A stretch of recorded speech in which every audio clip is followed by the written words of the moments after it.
الله أكبر الله أكبر الله أكبر الله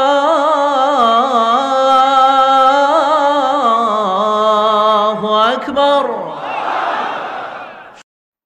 সাইয়েদনা হারুন আলাইহিস সালাম তিনি ছিলেন সাইয়্যিদিনা মুসা আলাইহিস সালামের সহোদর ভাই বা আপন ভাই। হারুন আলাইহিস সালাম ছিলেন সাইয়েদনা মুসা আলাইহিস সালামের চেয়ে বয়সে 3 বছরের বড়। আল্লাহ তাআলা সূরাতুল ফুরকানের 35 নম্বর আয়াতে ইরশাদ করছেন, ওয়ালাকাদ আতাইনা মুসাল কিতাবা ওয়া জাআলনা মাআহু আখাহু হারুনা ওয়াজিরা। অর্থাৎ আমি মুসাকে তাওরাত কিতাব দান করেছি আর তার পাশাপাশি তার ভাই হারুনকে মুসার সহকারী হিসেবে আমি দিয়েছি, অ্যাসিস্ট্যান্ট হিসেবে দিয়েছি। সূরা ফুরকানের এই আয়াত থেকে বোঝা গেল সাইয়েদনা হারুন আলাইহিস সালাম ছিলেন বেসিক্যালি মুসা আলাইহিস সালামের অ্যাসিস্ট্যান্ট বা সহকারী। সূরাতুল মারিয়ামে আল্লাহ তাআলা ইরশাদ করছেন, ওয়া ওয়াহাবনা লাহু মির রাহমাতিনা আখাহু হারুনা নাবিয়্যা। অর্থাৎ আল্লাহ তাআলা আমি নিজ অনুগ্রহে তার জন্য তার ভাই হারুনকে নবী রূপে দান করেছি। এবং সাইয়েদনা হারুন আলাইহিস সালামের নবী হওয়ার প্রেক্ষাপটটা মূলত ছিল মুসা আলাইহিস সালামের আবেদনের প্রেক্ষিতে। সাইয়েদনা মুসা আলাইহিস সালাম আল্লাহ তাআলার কাছে আবেদন করেছিলেন যে হে আল্লাহ, আপনি আমার ভাই হারুনকে আমার সহকারী বানান, আমার সাথে সাথে তাকেও নবুয়ত দান করুন। সেই আবেদন বা নিবেদনের প্রেক্ষিতে আল্লাহ তাআলা সাইয়েদনা হারুন আলাইহিস সালামকে নবী হিসেবে কবুল করেছেন। আল্লাহ তাআলা যখন সাইয়েদনা মুসা আলাইহিস সালামকে বললেন যে ইযহাব ইলা ফিরআউনা ইন্নাহু তাগা, হে মুসা তুমি ফিরআউনের কাছে যাও, তাকে দাওয়াত দাও, কেননা সে অবাধ্য হয়েছে। তখন মুসা আলাইহিস সালাম বললেন, ক্বালা রাব্বি ইশরাহ লি সাদরি, হে আল্লাহ আপনি আমার হৃদয়কে প্রশস্ত করে দিন, ওয়া ইয়াসসির লি আমরি আমার কাজকে সহজ করে দিন, ওয়াহলুল উকদাতাম মিন লিসানি আমার জিহ্বায় যে জড়তা আছে জড়তা আপনি দূর করে দিন, ইয়াফকাহু কওলি যাতে করে লোকজন আমার কথা বুঝতে পারে, ওয়াজআল লি ওয়াজিরাম মিন আহলি, হে আল্লাহ আমার ফ্যামিলির মধ্যে থেকে একজনকে আমার সহকারী আপনি বানান, হারুনা আখি উশদুদ বিহি আজরি ওয়া আশরিকহু ফি আমরি, আর সেই সহকারীটাকে আমার ভাই হারুন, তাকে আপনি আমার সহকারী বানান, আমার সাপোর্টার বানান, এবং আশরিকহু ফি আমরি তাকে আমার কাজের অংশীদার বানান, অর্থাৎ তাকেও আপনি নবুয়ত দান করুন। আল্লাহ তাআলার কাছে সাইয়েদনা মুসা আলাইহিস সালাম যখন এই আবেদন করলেন, আল্লাহ তাআলা বললেন, ক্বালা ক্বাদ উতিতা সু'লাকা ইয়া মুসা, হে Musa your request is granted, your request is accepted, তোমার আবেদন বা নিবেদনকে অ্যাকসেপ্ট করা হলো, গ্রহণ করা হলো। এবং সাইয়েদনা মুসা আলাইহিস সালামের নিবেদনের প্রেক্ষিতে আল্লাহ তাআলা তার ভাই হারুনকেও আলাইহিস সালামকে নবী বানিয়ে দিলেন। সূরা কসসে আল্লাহ তাআলা বলছেন, সাইয়েদনা মুসা আলাইহিস সালাম আবেদন করে বলেছিলেন, ওয়া আখি হারুনু হুয়া আফসাহু মিন্নি লিসানা, অর্থাৎ হে আল্লাহ আমার ভাই হারুন আমার চেয়ে বেশি eloquent, Harun is more fluent and eloquent than me in speech, বক্তব্য দানের ক্ষেত্রে আমার ভাই হারুন আমার চেয়ে বেশি ফ্লুয়েন্ট। কারণ আমরা জানি যে মুসা আলাইহিস সালামের মুখে কিছুটা জড়তা ছিল, আর যিনি দাওয়াতি কাজ করবেন তার মুখে জড়তা থাকলে দাওয়াতের মেসেজকে পৌঁছে দেওয়াটা বেশ কঠিন। এজন্য তিনি বললেন, হুয়া আফসাহু মিন্নি লিসানা, হে আল্লাহ আমার ভাই হারুন আমার চেয়ে বেশি বাগ্মী, বেশি সুস্পষ্ট ভাষায় কথা বলতে পারে। ফাআরসিলহু মাই রিদা আন ইউসাদ্দিকুনি, তাই তাকে আমার সহকারী হিসেবে আপনি পাঠান, সে আমাকে সাপোর্ট করবে। তাহলে আমরা বুঝতে পারলাম যে হারুন আলাইহিস সালাম স্বাভাবিকভাবে তিনি নবী হননি, বরং ওনার ভাই মুসা আলাইহিস সালামের আবেদনের প্রেক্ষিতে আল্লাহ তাআলা মুসা আলাইহিস সালামের সহকারী বা অ্যাসিস্ট্যান্ট হিসেবে অথবা সাপোর্টার হিসেবে তার আপন ভাই হারুন আলাইহিস সালামকে নবুয়ত দান করেছিলেন। সাইয়েদনা মুসা আলাইহিস সালাম যখন তাওরাত কিতাব রিসিভ করবার জন্য তুর পাহাড়ে যাবেন, তখন তিনি ওনার উম্মত বনি ইসরায়েলকে দেখভাল করবার জন্য সাইয়েদনা হারুন আলাইহিস সালামকে দায়িত্ব দিয়ে গিয়েছিলেন। وقال موسى لأخيه هارون اخلفني في قومي وأصلح ولا تتبع سبيل المفسدين। সূরা আরাফে আল্লাহ এই ব্যাপারটি তুলে ধরেছেন। তিনি মুসা আলাইহিস সালাম তার ভাই হারুনকে বলেছিলেন, হারুন তুমি উখলুফনি, তুমি আমার প্রতিনিধিত্ব করবে, ফি কওমি আমাদের এই বনি ইসরাইলের এই কওমের ব্যাপারে, ওয়া আসলিহ এবং তাদের মাঝে তুমি সংশোধন করে দিবে, ফয়সালা করে দিবে, সলিউশন করে দিবে, ওয়ালা তাত্তাবি' সাবিলাল মুফসিদিন আর বিশৃঙ্খলার কোনো পন্থা তুমি অবলম্বন করবে না। অর্থাৎ আমি চলে যাচ্ছি তাওরাত কিতাব রিসিভের জন্য, সেখানে 30 দিন, পরবর্তীতে আল্লাহ তাআলা আরো 10 দিন বাড়িয়ে 40 দিন ওনাকে ধ্যানমগ্ন থাকতে বলেছেন, ইতিকাফ অবস্থায় থাকতে বলেছেন। এই 40 দিনের জন্য তুমি বনি ইসরাইলের দেখভাল করবে। এই বলে তিনি সাইয়েদনা হারুন আলাইহিস সালামকে দায়িত্ব দিয়ে, বনি ইসরাইলকে দেখাশোনার দায়িত্ব দিয়ে তিনি তুর পাহাড়ে চলে যান তাওরাত কিতাব রিসিভ করবার জন্য। মুসা আলাইহিস সালাম যখন হারুন আলাইহিস সালামকে দায়িত্ব দিয়ে তাওরাত রিসিভের জন্য তুর পাহাড়ে চলে গেলেন, এর মধ্যে একটি চমকপ্রদ একটি ঘটনা ঘটল, যেটি কালামুল্লাহ মাজিদ আল্লাহ তাআলা সুস্পষ্টভাবে বর্ণনা করেছেন। ব্যাপারটি ছিল এরকম: বনি ইসরাইলের মধ্যে সামিরি নামে একজন ব্যক্তি ছিল, যে প্রকৃত অর্থে ছিল একটু কপটতার অধিকারী। তার মনের মধ্যে কুটিলতা ছিল, সে লোক দেখানোর জন্য ঈমান এনেছিল, মূলত সে ছিল মুনাফিক। আল্লাহ তাআলা যখন বনি ইসরাইলকে উদ্ধারের জন্য মুসা আলাইহিস সালামকে বললেন, হে মুসা, আজ রাতেই তুমি ফেরাউনের কবল থেকে বাঁচবার জন্য বনি ইসরাইলকে নিয়ে ফিলিস্তিন অভিমুখে চলে যাও, ঠিক সেই মুহূর্তে সবাই সাইয়েদনা মুসা আলাইহিস সালামের সাথে রওনা হল। কিন্তু তার আগে বনি ইসরাইলের প্রত্যেকে মিশরীরা যাতে করে সন্দেহ করতে না পারে, প্রত্যেক প্রতিবেশী মিশরীর কাছে যে বনি ইসরায়েলরা বলেছিল যে আমাদের একটি ধর্মীয় উৎসব আছে, এই ধর্মীয় উৎসবে অংশগ্রহণ করবার জন্য আমাদের কিছু স্বর্ণালঙ্কার দরকার, তো তোমাদের কাছে যে সমস্ত স্বর্ণালঙ্কারগুলো আছে সেগুলো আমাদেরকে তোমরা ধার দিতে পারো। বনি ইসরায়েলের প্রত্যেকে তার প্রতিবেশী মিশরী লোকদের কাছ থেকে এই স্বর্ণগুলো তারা নিয়ে সেদিন রাতে মুসা আলাইহিস সালামের সাথে প্যালেস্টাইন অভিমুখে রওনা হলো। মাঝখানে লোহিত সাগর আল্লাহ তাআলা পার করে দিলেন, ফেরাউন ধ্বংস হয়ে গেল। এই ঘটনাগুলো আমরা শুনেছি সাইয়েদনা মুসা আলাইহিস সালামের পর্বে। তিহ প্রান্তরে সবাই যখন অবস্থান করলো, সাইয়েদনা মুসা আলাইহিস সালাম যখন তাওরাত আনতে গেলেন, সামিরি ভাবলো এটাই তো মহা সুযোগ, এই বনি ইসরায়েলকে যদি মিসগাইড করতে হয় এখনই হচ্ছে, this is the high time to misguide বনি ইসরায়েল। সামিরি যেটা করেছিল, মুসা আলাইহিস সালাম যখন বনি ইসরায়েলকে নিয়ে লোহিত সাগর পার হচ্ছিলেন, তখন তাদেরকে সেফগার্ড দিয়ে নিয়ে যাবার জন্য আসমান থেকে আল্লাহ তাআলা সাইয়েদনা জিব্রাইল আলাইহিস সালামকে পাঠিয়েছিলেন, যে জিব্রাইল তুমি যাও, আমার নবীর মুসার সাহস বাড়ানোর জন্য তুমিও সাথে সাথে পার হও। ঘোড়ায় চড়ে সাইয়েদনা জিব্রাইল আলাইহিস সালাম তখন মুসা আলাইহিস সালামের সাথী হয়েছিলেন। সামিরি পেছন থেকে খেয়াল করলো যে কে যেন আসমান থেকে ঘোড়ায় চড়ে মুসা আলাইহিস সালামের সাথে করে যাচ্ছে, এবং সেই ঘোড়ার পায়ের খুর জমিনের যেখানেই লাগছে সেই জায়গার ঘাসগুলো, লতাপাতাগুলো সজীব শ্যামল হয়ে বড় হয়ে উঠছে। সামিরি ভাবলো যে এটা তো সাধারণ কোনো ব্যাপার নয়।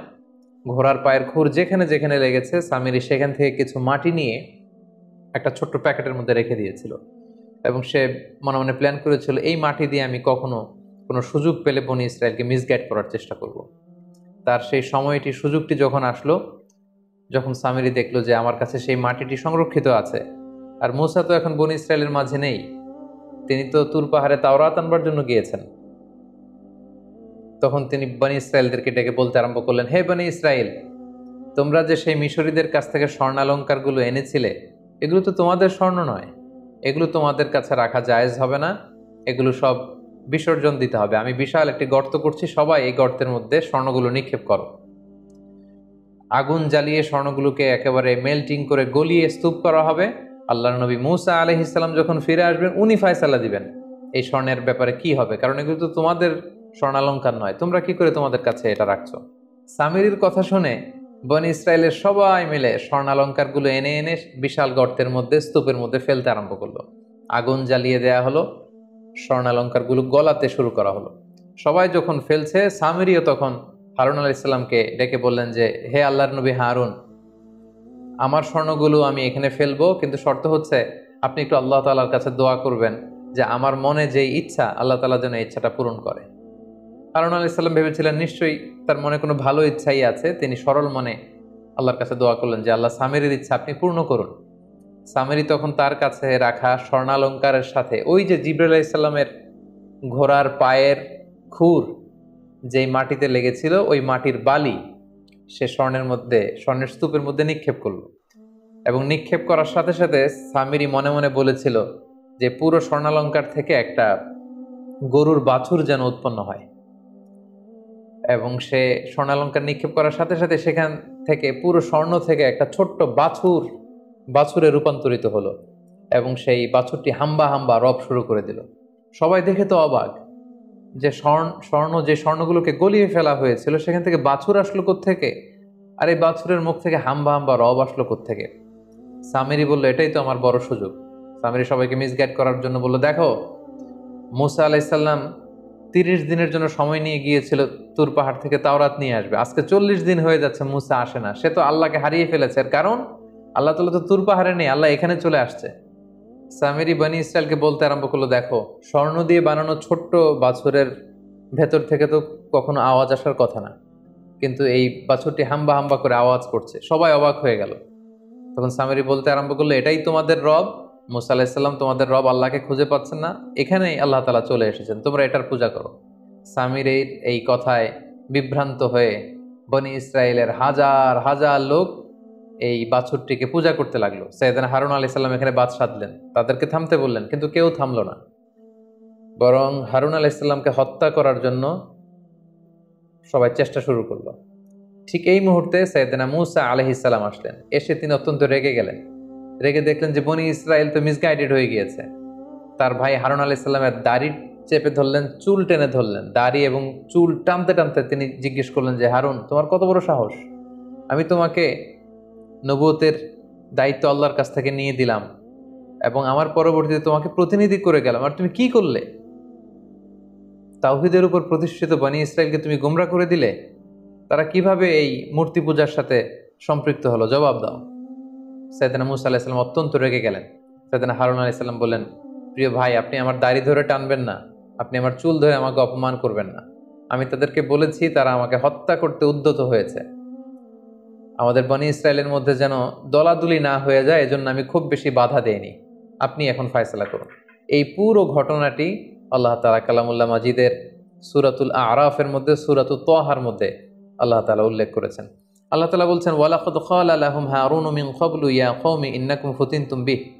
বনি ইসরায়েল যখন কথা না শুনে শিরকের কাজ শুরু করে দিল, ছোট্ট বাছুরটির পূজা শুরু করে দিল, হারুন আলাইহিস সালাম বললেন যে, তোমরা ফিতনায় পড়ে যাচ্ছ হে বনি ইসরাইল। ওয়া ইন্না রাব্বাকুমুর রহমান, তোমাদের রব তো একজন, সে দয়াময় মেহেরবান আল্লাহ। ফাত্তাবিউনি ওয়া আতিউ আমরি, তোমরা আমার আনুগত্য করো, আমার অনুসরণ করো।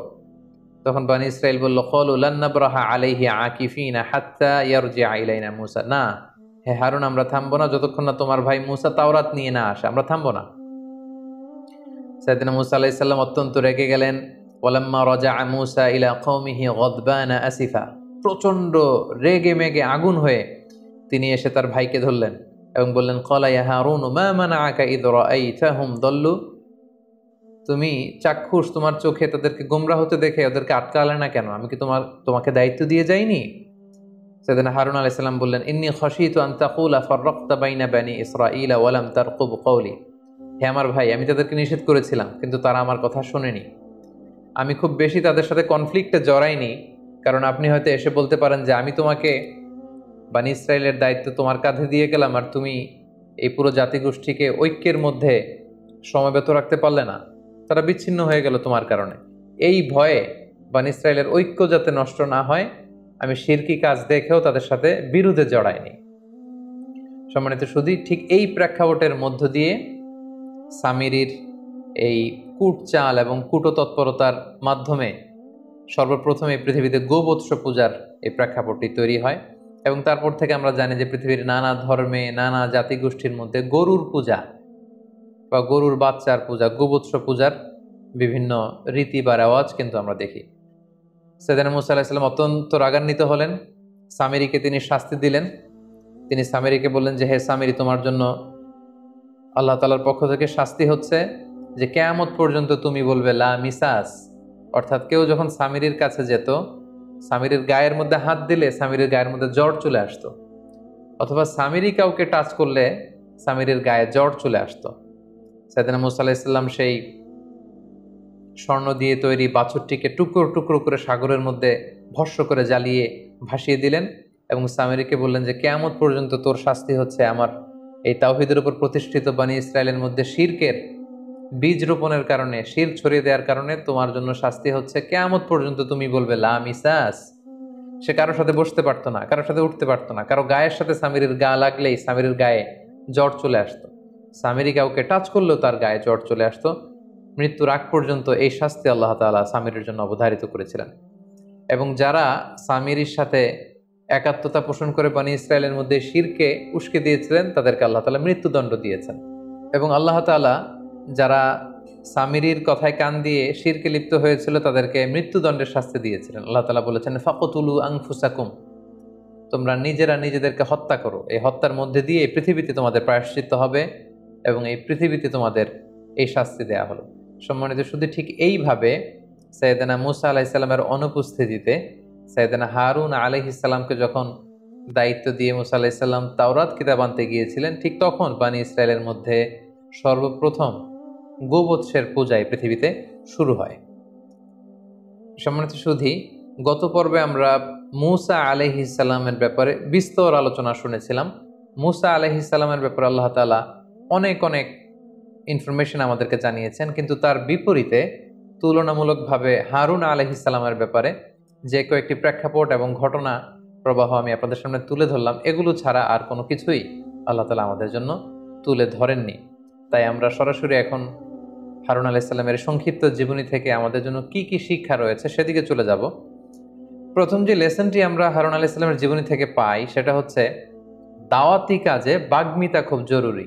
যারা দাওয়া অ্যাক্টিভিটির সাথে জড়িত তাদের ফ্লুয়েন্সি থাকতে হয় মুখে, তাদের খুব এলোকুয়েন্ট হতে হয়, ফ্লুয়েন্ট হতে হয়।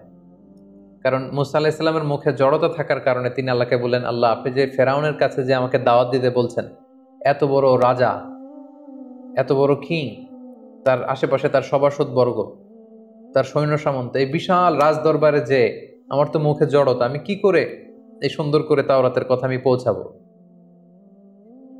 আমার মুখের জড়তার কারণে আমার কথা তো হয়তো ফেরাউন বুঝবে না।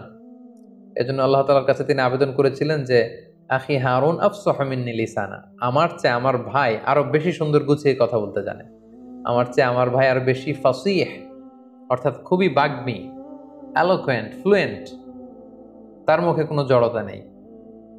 সো আল্লাহ তাআলা মুসা আলাইহিস সালামের এই নিবেদনের প্রেক্ষিতে হারুন আলাইহিস সালামকে নবী বানিয়েছিলেন। এতে করে আমরা যেটা বুঝতে পারি, যিনি দাওয়াতি কাজ করবেন তার মুখে জড়তা থাকতে পারবে না। তিনি কথা খুব সহজ ভাষায়, সহজভাবে তার শ্রোতাদের কাছে উপস্থাপন করতে হবে। এই ফ্লুয়েন্সিটা খুবই জরুরি। এজন্য যারা দায়ী তাদেরকে বাগ্মী হতে হয়। একজন অনেক জ্ঞান রাখেন কোরআনের, হাদিসের, কিন্তু তিনি মানুষের সাথে কথা বলতে জানেন না, মানুষের কাছে কোনো বিষয়কে উপস্থাপন করতে পারেন না, তাহলে তো আসলে তাকে দিয়ে দাওয়া কাজ হবে না। তাহলে এই বিষয়টা আমরা শিখতে পারলাম যে যিনি দায়ী ইলাল্লাহ হবেন তার মধ্যে বাগ্মিতার গুণ থাকা আবশ্যক। দ্বিতীয় যে শিক্ষাটি আমরা পাই সেটি হচ্ছে এই পৃথিবীতে শিরকের চেয়ে বড় কোনো পাপ নেই। শিরকের পাপ হচ্ছে সবচেয়ে বড় পাপ, এবং এই পৃথিবীতে কোনো নবী আল্লাহর সাথে শিরক করাকে কিন্তু কখনো প্রশ্রয় দেননি বা বরদাস্ত করেননি। এর কারণ হচ্ছে আল্লাহ তাআলা সব মাফ করলেও শিরকের গুনাহ মাফ করেন না। ইন্নাল্লাহা লা ইয়াগফিরু আইয়ুশরাকা বিহি ওয়া ইয়াগফিরু মা দুনা যালিকা লিমান ইয়াশা। আল্লাহ তাআলা চাইলে সব গুনাহকে ক্ষমা করে দিতে পারেন, কিন্তু তিনি নিজেই ঘোষণা করেছেন যে তিনি শিরকের গুনাহকে কশিনকালেও ক্ষমা করেন না। এবং সাইয়েদনা মুসা আলাইহিস সালাম যে হারুন আলাইহিস সালামের উপর রেগে গিয়েছিলেন, তার আপন ভাইয়ের চুল ধরে টেনেছিলেন, দাড়ি ধরে টান মেরেছিলেন, রেগে গিয়েছিলেন, এটার কারণ কিন্তু দুনিয়াবি কোনো কারণে নয়। একমাত্র কারণ ছিল যে বনী ইসরাইলের লোকেরা তাওহীদকে ছেড়ে দিয়ে শিরকের সাথে জড়িয়ে পড়েছিল, শিরকের সাগরে তারা গা ভাসিয়ে দিয়েছিল। আর প্রকাশ্য শিরক হতে দেখে একজন নবী সেটা বরদাস্ত করতে পারেন না। এজন্য পৃথিবীর কোনো নবী শিরককে প্রশ্রয় দেননি, বরং শিরকের মূলোৎপাটন করে তাওহীদের বীজ বপন করবার জন্যই কিন্তু পৃথিবীতে নবীদের আগমন ঘটেছে। 3 নম্বরে যে শিক্ষাটি আমরা পাই সেটা হচ্ছে মর্যাদায় বড় বনাম বয়সে বড়, দুইটা কিন্তু এক বিষয় নয়। একটা হচ্ছে বয়স হওয়া আর একটা হচ্ছে বড় হওয়া। এটা বাধ্যতামূলক নয় যে কেউ বয়সে বড় হলে তিনি মর্যাদায়ও বড়, এমনটা নাও হতে পারে। যার প্রমাণ হিসেবে কিন্তু আমরা দেখতে পাই যে হারুন আলাইহিস সালাম ছিলেন বয়সে বড়, মুসা আলাইহিস সালামের 3 বছরের বড়। মুসা আলাইহিস সালাম ছোট, কিন্তু মুসা আলাইহিস সালামের মর্যাদা ছিল বেশি। হারুন আলাইহিস সালাম বয়সে বড়, কিন্তু মর্যাদায় ছিলেন তিনি ছোট। তার সুন্দর প্রমাণ আমরা সাহাবাদের মধ্যেও দেখতে পাই। আল্লাহ রাসূল সাল্লাল্লাহু আলাইহি ওয়াসাল্লামের চাচা আব্বাস ইবনে আব্দুল মুত্তালিবকে একবার জিজ্ঞেস করা হয়েছিল যে আনতা আকবার আম রাসূলুল্লাহ সাল্লাল্লাহু আলাইহি ওয়াসাল্লাম, হে রাসূল সাল্লাল্লাহু আলাইহি ওয়াসাল্লামের চাচা, কে বড়, আপনি বড় নাকি রাসূল সাল্লাল্লাহু আলাইহি ওয়াসাল্লাম বড়? তো যিনি জিজ্ঞেস করেছিলেন ওনার ইচ্ছে ছিল যে আসলে বয়সে কে বড় এটা জানা। তো আব্বাস ইবনে আব্দুল মুত্তালিব উনি বলবেন যে আমি বড় বয়সে, এটা ওনার পছন্দ হচ্ছিল না। এটা কেমন উনি ভাবছিলেন যে এটা কিছুটা দাম্ভিকতা বা বেয়াদবি হয়ে যেতে পারে। তখন তিনি চমৎকার একটি হাম্বল ওয়েতে একটা উত্তর দিয়েছিলেন। তিনি বলেছিলেন, হুয়া আকবর মিন্নি, রাসূল সাল্লাল্লাহু আলাইহি ওয়াসাল্লাম আমার চেয়ে বড়। কারণ রাসূলুল্লাহ সাল্লাল্লাহু আলাইহি ওয়াসাল্লামের চেয়ে বড় হতে পারে পৃথিবীতে এমন কেউ নেই, তার চেয়ে বড় হওয়া সম্ভব নয়। তিনি উত্তরে বলেছিলেন, হুয়া আকবর মিন্নি, রাসূল সাল্লাল্লাহু আলাইহি ওয়াসাল্লাম আমার চেয়ে বড়, ওয়া আনা ওয়ালিদতু ক্বাবলা, কিন্তু আমি জন্মেছি আগে। সুবহানাল্লাহ, কতটা বিনয় তারা পেশ করেছেন, কতটা বিনয় তারা দেখিয়েছেন তাদের কথায়, তাদের আচরণে। তিনি বলেছেন রাসূল সাল্লাল্লাহু আলাইহি ওয়াসাল্লাম বড়, কিন্তু আমি জন্মেছি আগে। তো এতে করে আমরা বুঝতে পারি বয়সে কেউ বড় হলে মর্যাদায়ও সে বড় হবে এমনটা নাও হতে পারে। হয়তো বয়সে কেউ ছোট, কিন্তু আল্লাহ তাআলার কাছে মর্যাদায় সে অনেক বড়, এমনটাও কিন্তু ঘটতে পারে, যেটা আমরা সাইয়েদনা মূসা আলাইহিস সালাম এবং সাইয়েদনা হারুন আলাইহিস সালাম, এই যে সহোদর ভাই, তাদের মধ্যে কিন্তু আমরা এটা লক্ষ্য করেছি যে হারুন আলাইহিস সালাম বয়সে বড়, কিন্তু মূসা আলাইহিস সালাম তিনি মর্যাদায় ছিলেন বড়। 4 নম্বরে যে ব্যাপারটা আমরা শিখতে পারি সেটা হচ্ছে কোনো নেশনের মধ্যে, কোনো জাতিগোষ্ঠীর মধ্যে তাদের ঐক্যে ফাটল ধরানোটা অনেক বড় অন্যায়। বিশেষ করে মুসলিম উম্মার কথা যদি আমরা বলি, আল্লাহ তাআলা বলেছেন ওয়ালা তাফাররাকু উদখুলু ফিস সিলমি কাফা, আল্লাহর রজ্জুকে তোমরা আঁকড়ে ধরো, তোমরা বিচ্ছিন্ন হয়ো না, তোমরা তোমাদের ঐক্যকে নষ্ট করো না। বরং ইসলাম আমাদেরকে শিখায় যে কি করে আমরা আমাদের ইউনিটিকে আরো মজবুত করব, স্ট্রেংথেনিং দ্য ইউনিটি। ঐক্যকে কিভাবে মজবুত করা যায়, ঐক্যটাকে কি করে বজায় রাখা যায়, ইউনিটি যাতে নষ্ট না হয়, ইউনিটি যাতে আমরা নষ্ট না করি, এই ব্যাপারে ইসলাম আমাদেরকে শিখিয়েছে। এই ব্যাপারটাও কিন্তু আমরা হারুন আলাইহিস সালামের জীবনী থেকে সুস্পষ্টভাবে দেখতে পাই। কারণ তিনি একজন নবী হয়েও দেখতে পেলেন যে তার উম্মতরা শিরক করছে, কিন্তু তিনি ওই অর্থে বাধা দেননি। তিনি শুধু বলেছেন যে তোমরা আমার আনুগত্য করো। কিন্তু তারা যখন হারুন আলাইহিস সালামের কথা শোনেননি, হারুন আলাইহিস সালাম তখন তার নিজের অনুসারীদেরকে নিয়ে তাদের উপর ঝাঁপিয়ে পড়েননি বা আক্রমণ করেননি, অথবা সরাসরি কোনো কনফ্লিক্টে যাননি। কেন যাননি? তিনি ভেবেছিলেন আমি শিরক থেকে তাদেরকে বাঁচাতে না পারলেও আমি এই জাতিগোষ্ঠীর ঐক্যটা ধরে রাখি, ইউনিটি যাতে নষ্ট না হয়। কারণ আমার ভাই এসে যদি দেখে যে বানি ইসরাইল এমনিই শততা বিভক্ত জাতি, তাদের মধ্যে 12টা গোষ্ঠী ছিল, তারা যদি বিভিন্ন ভাগে ভাগ হয়ে যায়, এটা সবচেয়ে বড় সমস্যা হবে। বরং সাময়িক সময়ের জন্য তারা শিরক করলেও ওনার আত্মবিশ্বাস ছিল যে আমার ভাই মুসা যখন ফিরে আসবে, ওনার আগমনে, ওনার অ্যারাইভালে, ওনার ব্যক্তিত্বের কারণে, ওনার আদেশের কারণে সব আবার ঠিক হয়ে যাবে। তাই আমি তাদেরকে শিরক থেকে বাঁচাতে না পারলেও ইউনিটিটা ধরে রাখি। সুবহানাল্লাহ বিহামদি। আর আমরা মুসলিম হয়েও আরেক মুসলিম ভাইকে কাফের ফতোয়া দিই, মুসলিম হয়েও আরেকজনকে ইহুদি নাসারার দালাল বলি। কিন্তু একজন নবী তিনি শিরক হতে দেখেও কিন্তু ঐক্যকে নষ্ট করেননি। তাই আমরা যেন যে কোনো মূল্যে আমাদের মুসলিম উম্মার ঐক্যটাকে ধরে রাখতে পারি। আল্লাহ তাআলা আমাদের সবাইকে কথাগুলো বুঝা আর আমল করবার তৌফিক দান করুক। হাযা মা ইনদি ওয়াল ইলমু ইনদাল্লাহ আলাইহি তাওয়াক্কালতু ওয়া ইলাইহি উনীব। ওয়াসসালামু আলাইকুম ওয়া রাহমাতুল্লাহি ওয়া বারাকাতুহু।